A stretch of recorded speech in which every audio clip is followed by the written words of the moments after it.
Orígenes de la civilización adámica. Capítulo 32. La luz baja a la tierra. Mientras tanto, los progresos de Adamu como artesano y labriego y los de Vana como ama de casa eran visibles a todas luces. La enseñanza de Milcha daba fruto al 100%. Desde el establo y valiéndose de los renos como animales de tiro y de carga, habían trasladado a la caverna todo cuanto pudiera serles de utilidad en su vida. Registrando las ruinas en que Adamu viviera varios años, encontraron algunas ruedas talladas en piedra con remacines y aplicaciones de cobre unidas entre sí como especie de plataforma de un rodante pequeño al cual le faltaba la parte superior. Con varas de fresno tan flexible y fuerte como nuestro mimbre y esteras de fibra vegetal de aquellas de vistosos colores que tanto gustaron a Milcha en la barca de los piratas, Adamu dejó arreglada una pequeña carroza que nada tenía que envidiar a los que los mercaderes colocaban sobre el lomo de sus elefantes para cubrir sus mujeres o sus mercancías. Y el reno mayor y uno de sus hijos tiraban de ella como hubieran podido hacerlo con un trineo sobre los campos de nieve. ¿Acaso aquella pradera no había visto nada más hermoso que la bella pareja de adolescentes recorriéndola en su pequeña carroza de varas de fresno, cubierta de una estera de vistosos colores por fuera y de pieles por dentro? ¿Podía acaso pedírsele algo más a un niño de 13 años de edad? Su familia de renos se había aumentado de año en año, formando ya un pequeño rebaño que casi llenaba la caverna cuando por las noches se recogían a dormir. Y fue necesario que Adamu hiciera para ellos una empalizada en la especie de plazoleta que se abría entre las montañas delante de la puerta misma de la caverna. La techumbre, formada de pequeños troncos, de ramas y de paja, dieron a aquella extraña edificación el aspecto de una choza de las que usaron en todos los tiempos los pastores para abrigar sus ganados en el invierno. La caza y la pesca, la recolección de hortalizas, frutas y legumbres les ocupaba a entre ambos el tiempo en forma que sus días pasaban rápidamente. Las cavilaciones de Vana para recordar cómo hacía Milcha el queso de la leche de sus renos le llevaron varios días, lo mismo que el queso de almendras e higos y la pasta de harina con huevos de codornices y fruta de palmera. Todo esto significaba demasiadas complicaciones para una mujercita que solo contaba algo más de 12 años de edad. Puede comprenderse, por tanto, que el tiempo les era escaso para sus múltiples ocupaciones. Mas un día Adamu quiso llevar a Evana de paseo hacia el río Grande para visitar su barca amarrada en la orilla del arroyo. Ataron sus renos al original rodante que ellos llamaban Cora, según su lengua atlante, cuyo significado en nuestras lenguas actuales sería para correr. Madina, que estaba entonces con un hijito de pocos meses, le seguía y su vástago iba cómodamente echado en el interior de la Cora. Salieron al amanecer llevando provisiones para todo el día y fue la vez que más se alejaron de la caverna desde que habitaban en aquellos parajes. Es aquí oportuno hacer notar que 10.000 años atrás las costas del mar Mediterráneo no eran las mismas de ahora, pues sus aguas cubrían gran parte de la región que después fue Fenicia y que muchas de las pequeñas montañas costaneras entonces aparecían como pequeños islotes, exactamente lo mismo que las islas que forman los demás archipiélagos. Esto explica que algunos brazos del Éufrates y el Éufrates mismo no quedasen tan distantes como en la actualidad de la costa mediterránea. Cuando apenas habían pasado poco más al oriente de las ruinas de Adamu, comprendieron que Madina sentía algo que la alarmaba. Levantaba su cabeza al aire y daba golpes con su pezuña en la tierra. Por intuición comprendieron que algo se acercaba y dando vuelta a su yunta de renos tiradores en una breve carrera, se encontraron refugiados en el establo de las ruinas. A poco de haber llegado, vieron un grupo de 20 arqueros montados en los pequeños y veloces caballos procedentes de la Arabia, que corrían detrás de una tropilla de búfalos, buscando ponerse a tiro para dispararles sus flechas. Varios de ellos cayeron muertos o heridos, y Adamu, desde lo alto de un árbol, observó que los arqueros le sacaron las pieles y parte de las carnes y se alejaron por donde habían venido. Son los esclavos del dios cazador, explicaba Adamu a Evanna, maravillada de ver a aquellos hombres de indumentaria tan diferente a la suya. ¿Cómo lo sabes?, preguntaba ella, asombrada de que Adamu lo supiera todo. Pues por los tapices. ¿No has visto al dios cazador de pie sobre un haz de flecha sostenida por los hombros de sus esclavos? Pues ellos son, no hay duda. En realidad eran los arqueros guardianes de las tierras habitadas por las tribus aliadas del Chalit del Nilo, que se proporcionaban pieles y carnes de los pocos animales salvajes que aún quedaban entre las praderas y los bosques, pues las tribus nómadas los habían extirpado casi de raíz, tanto para seguridad de sus tiendas y de sus rebaños, como para proveerse de pieles más apreciadas aún que la carne y la grasa. Esto fue para los niños un grande acontecimiento y por mucho tiempo les sirvió de punto de partida para recordar ciertos sucesos y ciertas fechas.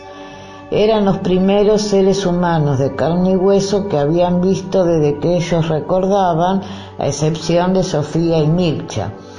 Y así decían siempre al mencionar algún suceso privado suyo. Hacía 3 o 6 o 20 días de los esclavos del dios cazador. Cuando la pradera quedó tranquila, salieron de su escondite y Evanna propuso ir a ver de cerca el teatro de la victoria de aquellos seres extraordinarios. Cuando llegaron donde estaban los 4 búfalos muertos y ya sin piel, observaron que solo habían llevado pequeños trozos de carne. He aquí que el buen Dios nos manda grasa para hacer velones, dijo Adamu, observando las bestias desolladas. Tú, que ya no querías encender sino un momento el velón, porque era el último que quedaba, ahora podrás tener luz en abundancia. Y atando hojas de palmera fue arrojando encima de ellas los trozos de grasa que con gran destreza cortaba con su cuchillo de las reses que los arqueros habían dejado. Esta tarea les llevó buena parte del día, pues tuvieron que llevar la grasa a rastras sobre el lecho de palmeras que Adamu había hecho, hasta el establo, desde donde podrían después conducirlas poco a poco hasta la caverna. No podemos irnos sin visitar nuestra barca, decía Adamu. Aún tenemos tiempo antes de que se vaya el sol.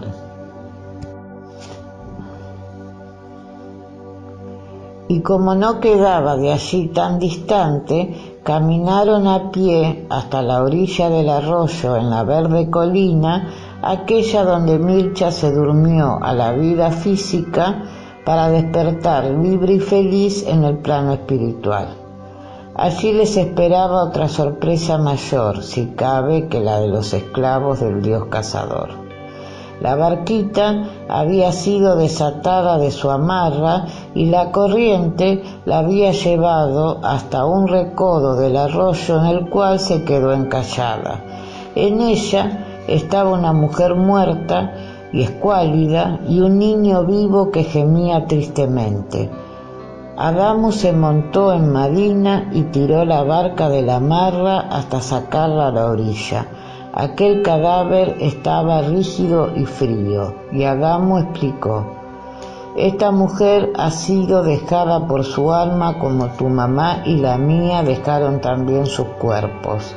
Debe haber muerto de hambre porque aquí está su bolsa vacía». «Pero el niño vive», decía Havana oyendo sus gemidos. Adamu lo recogió de la barca y lo entregó a Havana, y rápidamente sacó el cuerpo de la mujer y lo arrojó al agua. Havana mecía al niño como lo había hecho antes con sus muñecos. «¿Qué haremos con él?», preguntaba Adamu. «Pues darle leche y pan y calentarle», dijo Adamu tomando el chiquitín de manos de Havana y dirigiéndose a su cora donde tenían sus provisiones. «¿Cómo le llamaremos? ¡Qué lindo y qué gordito!», exclamaba Havana encantada. Adamu pensó unos instantes y después dijo como un hombre seguro de lo que hace: «Le llamaremos Caíno. ¿Acaso no ha caído sin saber de dónde?».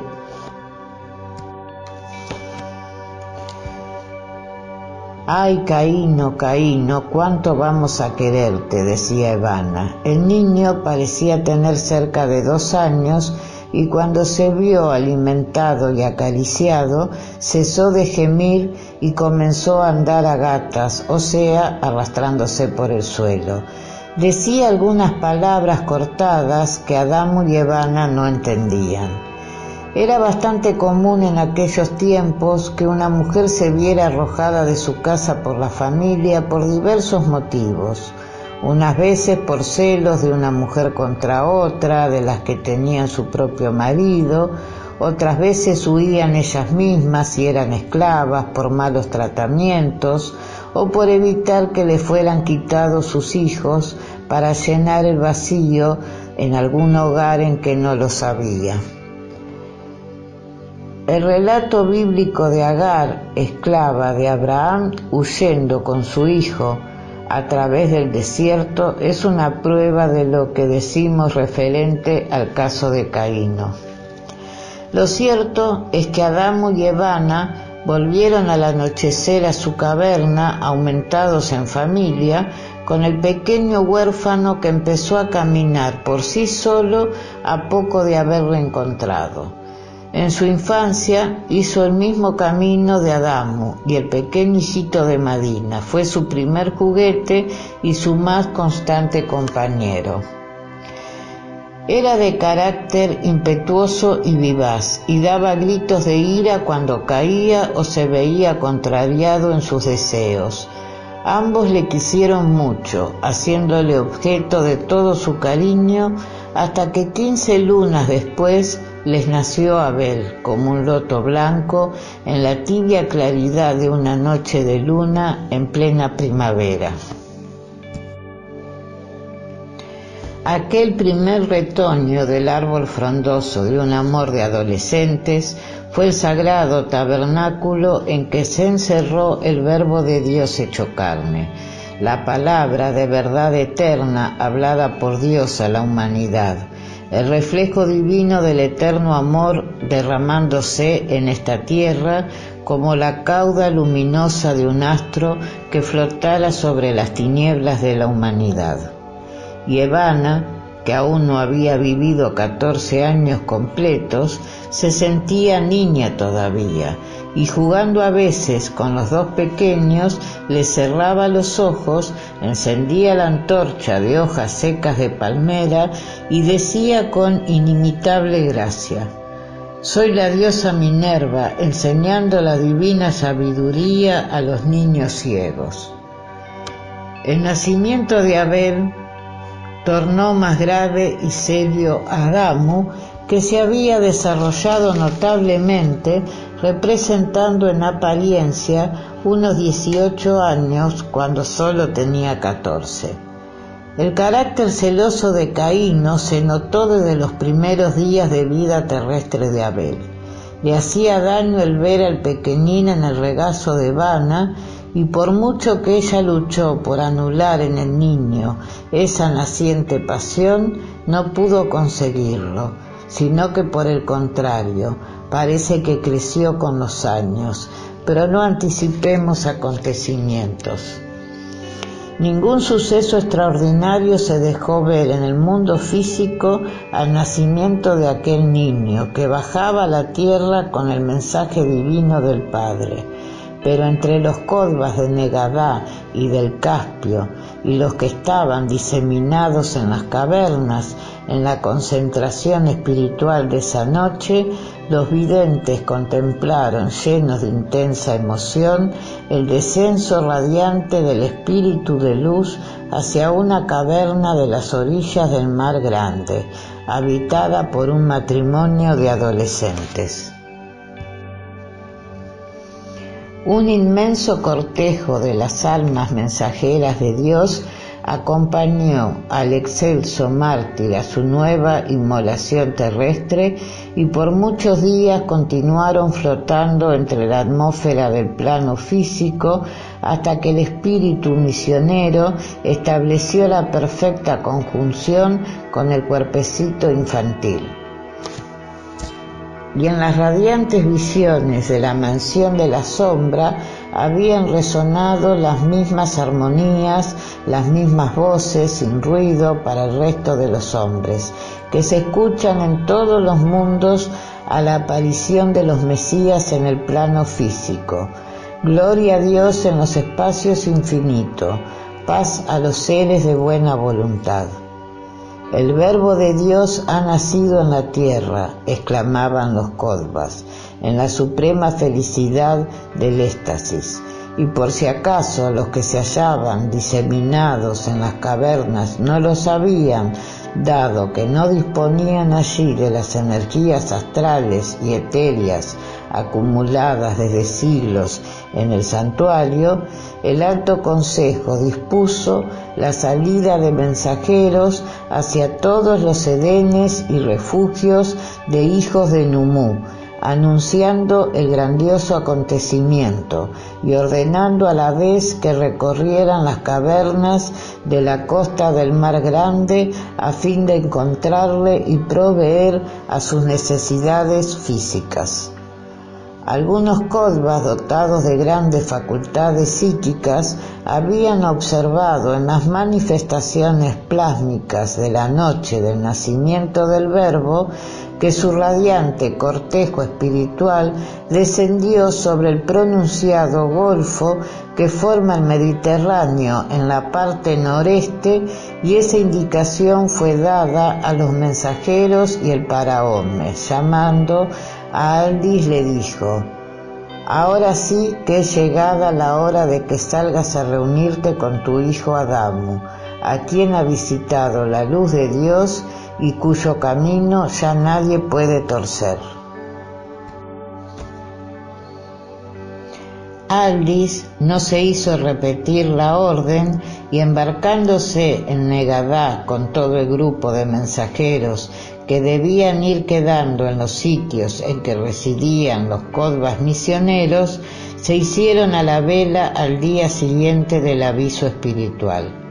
Apenas habían transcurrido unos 20 días del nacimiento de Abel cuando la embarcación de Negadá ancló a la orilla del mar a unos 200 metros del sitio que quedaba frente a frente de la montaña en que se hallaba la caverna.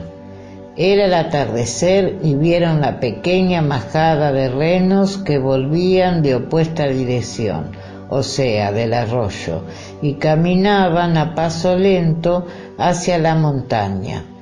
Varios de los renos ostentaban todavía restos de las coronas de flores con que los adornaba Ivana, y las hembras tenían una cinta roja en el cuello, lo cual demostraba que eran animales domésticos que tornaban al establo.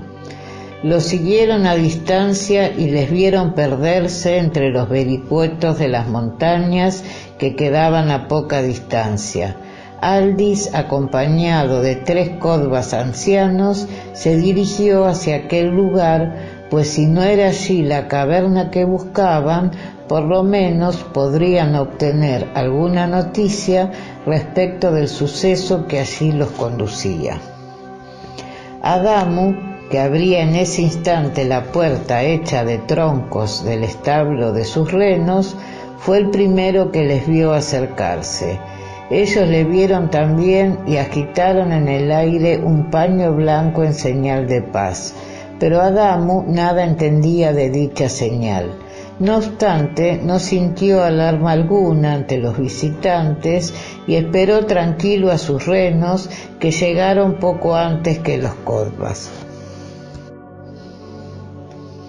En la hermosa fisonomía juvenil de Adamu estaban impresas las facciones de Milcha, sobre todo sus oscuros ojos, cuya mirada noble y franca no podía Aldis olvidar, y sin poderse contener, corrió hacia él y, mudo por la emoción, lo estrechó entre sus brazos y lo cubrió de besos y de lágrimas.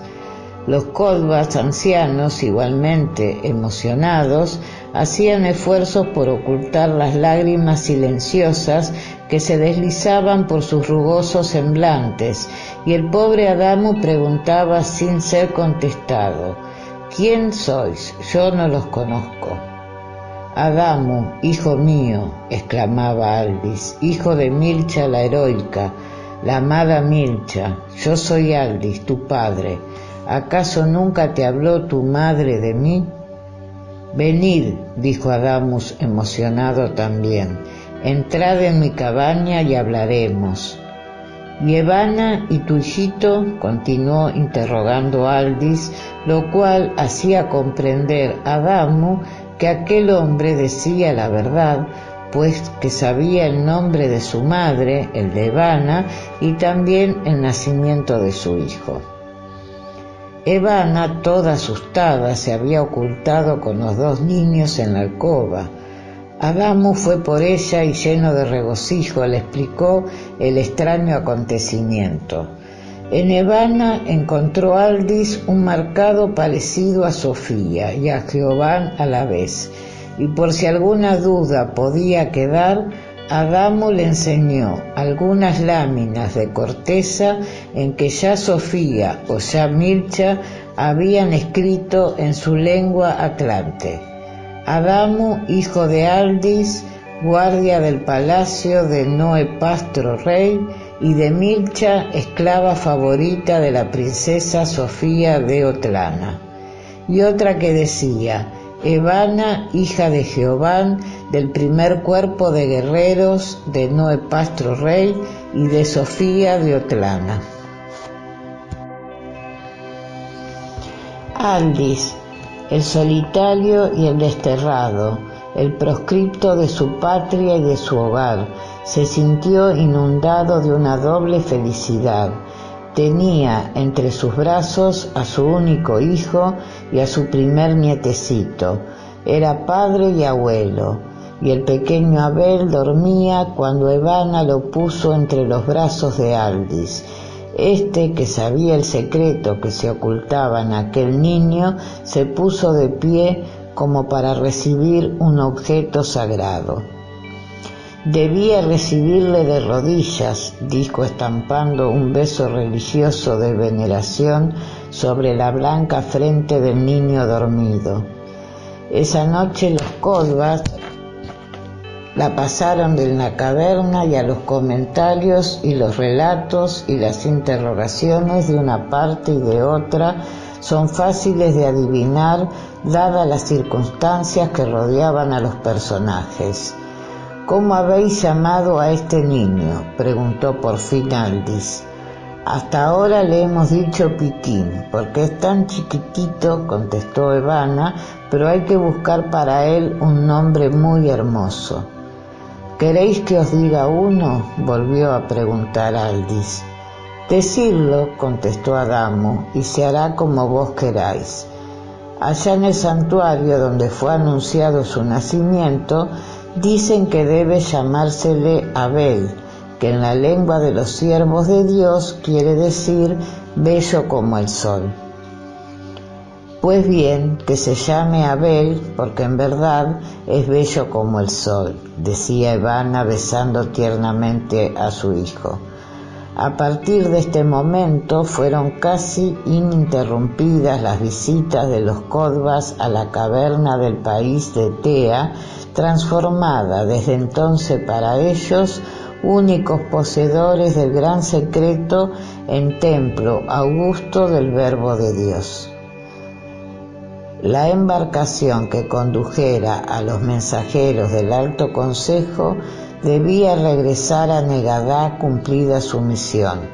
Los ancianos, compañeros de Aldis, aconsejaron a éste quedarse protegiendo a los niños, como ellos decían con grave desmedro sin duda, de Adamo y Evana, que en esa infantil denominación se veían ellos también envueltos, siendo así que ya eran padres de familia.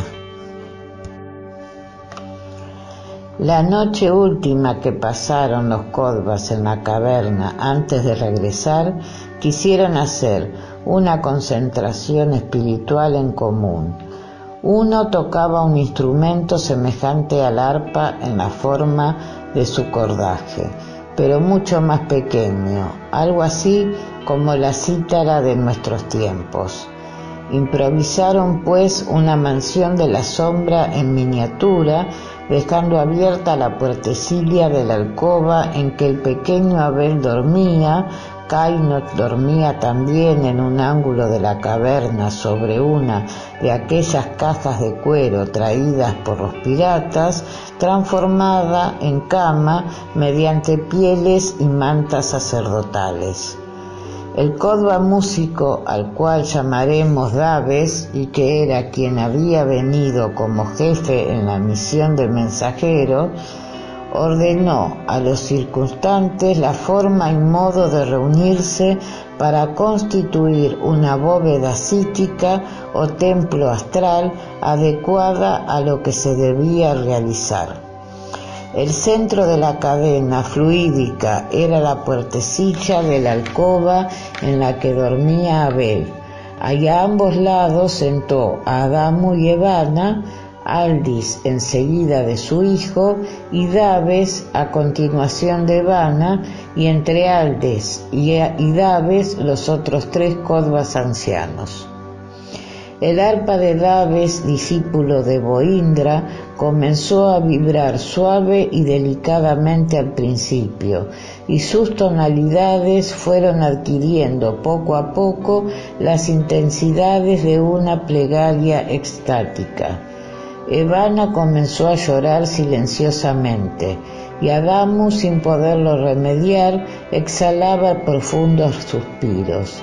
Una inmensa onda de amor y de paz inundó la caverna sumida en la penumbra, pues hasta la llama del velón había sido atenuada. De pronto, la alcoba apareció inundada de una tenue claridad azul, como luz de luna en creciente.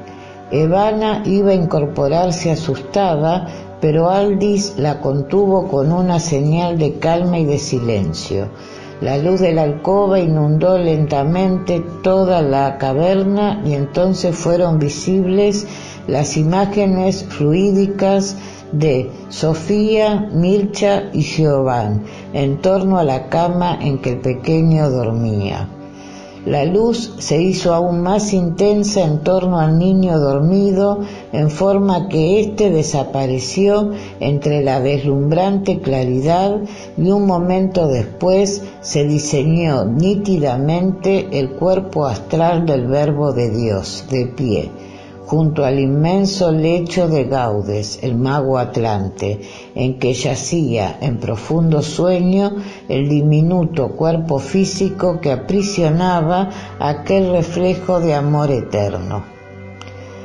Y las manos de la divina aparición se apoyaron en las cabezas de Adamo y Evana, que lloraban en silencio, dominados por una emoción indescriptible, mientras su voz suave, más que las notas de la cítara que se iban apagando, decía: «Gloria a Dios en los espacios infinitos y paz a los seres de buena voluntad. Durante 9 siglos vuestras almas me llamaron. He aquí que estoy en medio de vosotros, dispuesto a comenzar la siembra en los campos que me habéis preparado con el sacrificio y con el dolor, agua mágica que hace fructificar la divina simiente al 100 por 1. Seáis benditos por siempre los que habéis abandonado todo y sacrificado todo para abrir el camino al mensajero de Dios junto a los hombres. Adamo y Evana, mis íntimos compañeros de martirio, bebed la fortaleza en vuestro recíproco amor, porque día llegará en que os visitará el dolor, como hoy os envuelve la gloria del amor eterno». Y la radiante claridad diluyó la hermosa visión en tintas de ópalo y rosa, que fueron atenuándose suavemente hasta quedar de nuevo la caverna sumida en la penumbra. Evana, sin poder resistir más la profunda emoción que la embargaba, corrió hacia Adamo, al cual se abrazó llorando a grandes sollozos. Aldis y sus compañeros, habituados a estas intensidades, continuaron inmóviles, en silencio, dejando correr lágrimas mudas que nadie veía porque se deslizaban sin ruido hasta perderse entre los pliegues de la túnica azulada. Y allá en Negadá, los 40 Kodvas del turno de esa noche en la mansión de la sombra habían asistido a la esplendorosa manifestación de la grandeza de Dios en la pobre caverna del país de Tea. ¿Cómo? ¿En qué forma? Ni hay distancia para el espíritu, ni hay imposibilidad para el amor verdadero. Cultivado en sus formidables energías mentales, el espíritu de aquellos solitarios, desprendidos de todas las bajezas de la vida carnal, era apto para transportarse a donde su amor los llevara, y llegaron a la concentración profunda con el pensamiento fijo en el Verbo de Dios que había bajado a la tierra. El amor nunca es estéril cuando es verdadero. He ahí el secreto de todos esos enigmas formidables del espíritu, que a los hombres encadenados por la vida grosera de los sentidos que no sabemos o no queremos dominar, nos resulta más cómodos darles los nombres ultraterrenos de milagros, misterios, hechos sobrenaturales y por tanto fuera del alcance de las capacidades humanas. Y a todo esto se añade la casi completa ignorancia de las multitudes que nada hacen por llegar a un amplio conocimiento de las leyes sublimes e inmutables del mundo espiritual. Lo que en este planeta Tierra de tan escasa evolución es incomprendido para la gran mayoría de sus habitantes en esferas de mayor progreso, en sus elementos constitutivos y en las humanidades que los habitan, son hechos corrientes y conocidos de las multitudes, entradas ya en la etapa de evolución en que dentro de poco entrará también la humanidad de la Tierra. Aclarando sombras. Mientras la embarcación se hacía a la vela y retornaba a Negadá con las felices noticias que conocemos, Aldi se entregaba de lleno al amor de su hijo tan inesperadamente recobrado.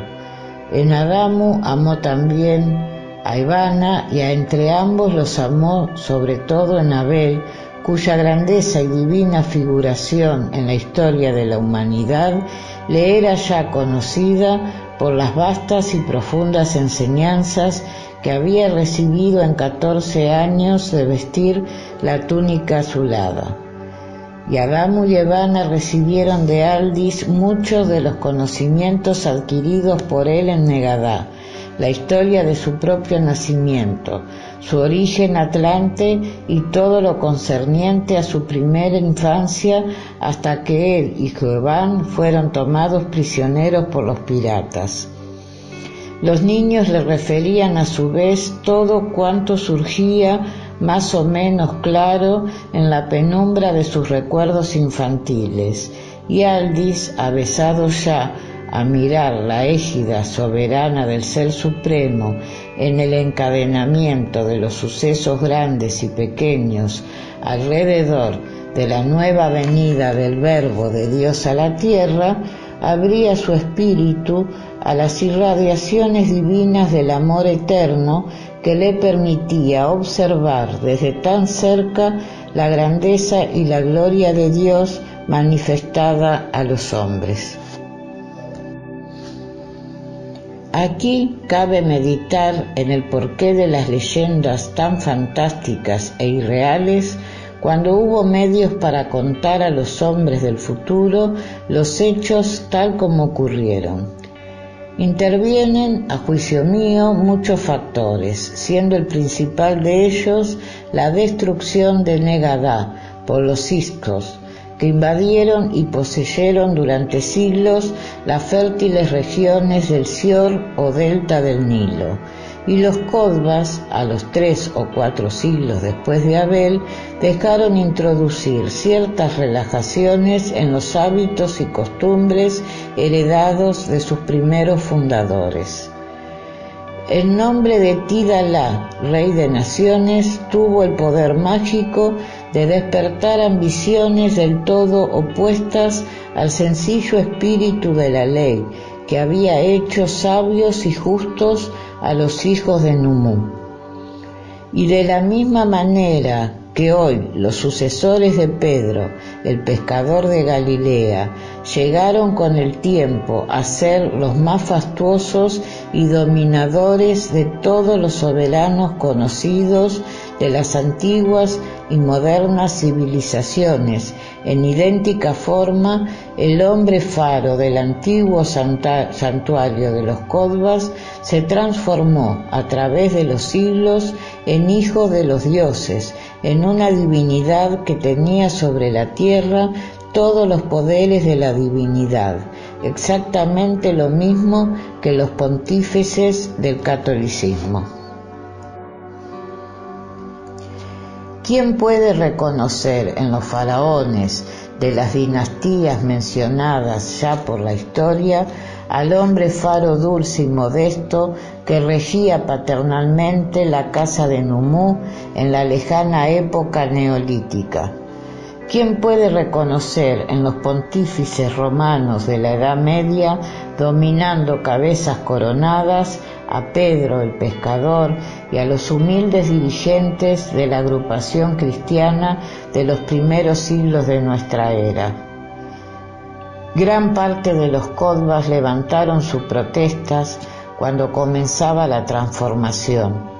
y hubo un degüello en aquel mismo patio de los Olivos, en el que perecieron los últimos Códbas que conservaban todavía el espíritu de su antigua ley.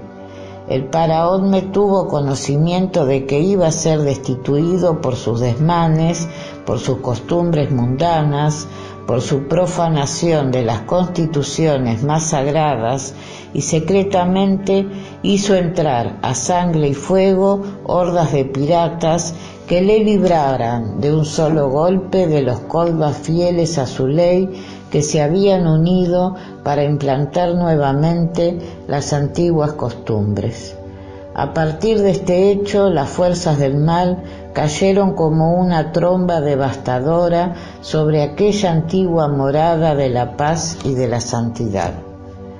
Poco a poco podría interesar a los nuevos moradores del santuario el inestimable tesoro de documentaciones históricas que existían en el archivo de las edades, donde podía caminarse en terreno firme por entre la humanidad de 40.000 años atrás.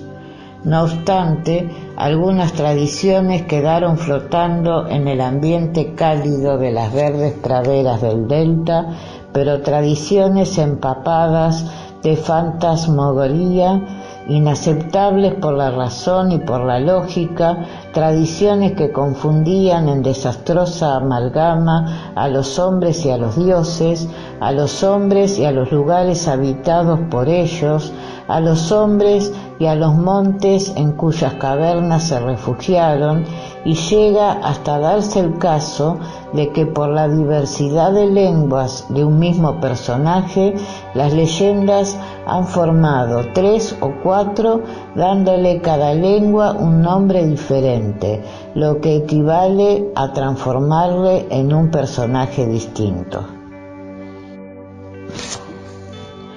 Los descendientes de Set, el segundo hijo de Adamo y Evana, conservaron como cosa sagrada su tradición, en la cual aparecía la célebre pareja como primer eslabón de la especie humana, porque confundían lastimosamente el origen de la civilización adámica o abeliana con el origen del hombre sobre la tierra. En esta confusión de tradiciones apareció el enigmático canto de Moisés, reflejo pálido de sus magníficas visiones de iluminado, y en el cual se basó el Génesis bíblico. Para los compiladores de los escritos mosaicos ya no cabía duda. Aquella legendaria pareja, Adamo y Evana, no podía ser otra que la aludida por Moisés en su canto sibilino. Y es a partir desde Moisés que la leyenda tomó las proporciones de extraordinaria epopeya de contornos mágicos, aceptada durante siglos y siglos como una verdad incontrovertible, hasta que las ciencias paleontológicas y etnográficas han empezado a desenterrar de entre las montañas cavernosas habitaciones de los hombres del pasado, y del fondo de los sepulcros y las ruinas milenarias las comprobaciones y las evidencias de que gran parte de los libros del Antiguo Testamento no son el reflejo fiel de la verdad científica ni de la verdad histórica. Y con esta larga digresión creo haber contestado a la pregunta que puede surgir en la mente del lector. El hermoso poema, sencillo y real, de Adamo y Evana como origen de la civilización abeliana, ¿por qué no pasó a nosotros tal y como era en su natural y lógico desenvolvimiento?